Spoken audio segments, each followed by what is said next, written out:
Hey guys, I'd like to go over how to go back and take care of this tackle twill order. And again, this is just going to be one example and what we're going to be doing with it. It all just sort of depends upon merchandise. This is a relatively small sampling, so there's not a lot of the details on here, so it's a pretty good starting point for us to go back. So you want to go back and open up your Google Sheet that's attached to this order here. So again, there's going to be, maybe that's not the best wording of choice, not attached, it's going to be my document. So it will look like this. So you want to open up this document. So this will provide us with the current on-hand status of these hoodies that we have in stock. And again, they're going to be broken down into black and the red.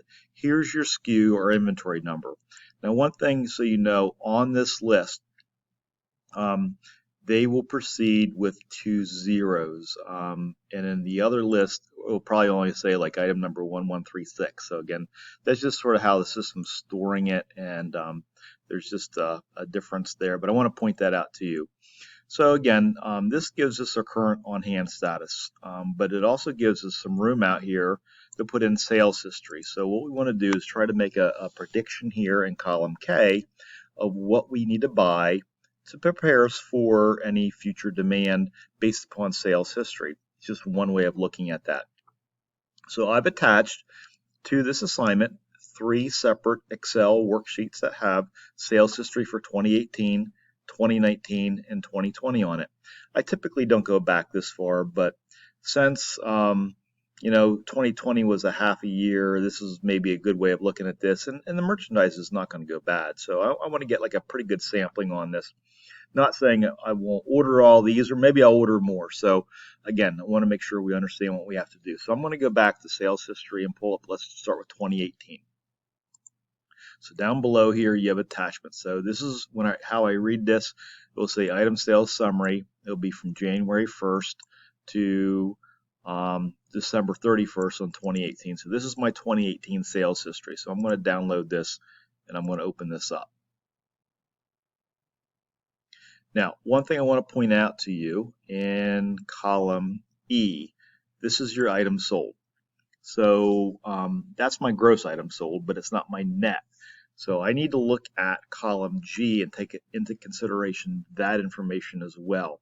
So technically, I'm just going to make a new column here. I'm just going to insert a column, and I'm just going to make this my net items sold. You don't have to do this. I mean, you just have to take this into consideration, but it's important. So again, really, like on this first one, I didn't have any returns. So again, this is going to be 1. Then we have 3, we have 1, and then once we get down to this one here, the black extra small, we sold 1, but we had 1 return. That would give us actually 0. So someone bought it, they tried it on, or they didn't like it, so they just returned it. So that, again, it's not a big deal. So we want to make sure we have accurate sales information. Same thing on the other columns here. And again, I'm just sort of doing this manually so you can see this.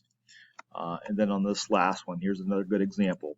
I sold 5 extra small right over here, okay, but 1 was returned, so that'd give us 4. So this is the number you want to put in, really the net item sold. Do you have to do that for everything? It all depends upon if there's returns or not. Some years there'll be returns, some years there won't be. So again, that's just going to be something you've got to look at and make a determination on here. So as I was indicating here, the SKU, so this is 1855. So when I go back over here to my worksheet,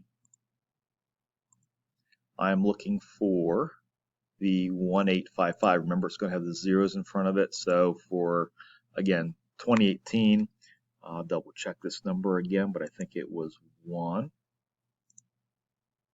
So again, that's 1 sales right there. So we want to go back and plug that in. So that's our 1 there. Just make sure you copy it over correct. Not like what I just did, typed in the wrong number.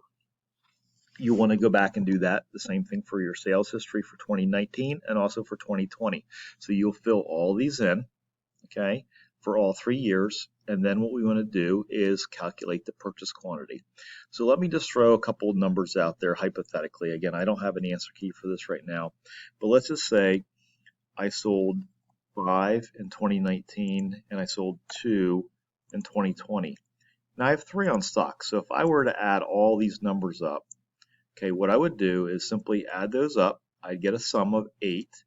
but then I have 3 on hand. So I want to subtract the 3 off that 8, and it will give me 5. So I would build a formula something like this. Equals the 1, and I would simply just add these up. Okay, click on the 2, and then I'm going to subtract off the on-hand quantity. And that's what I would do on this.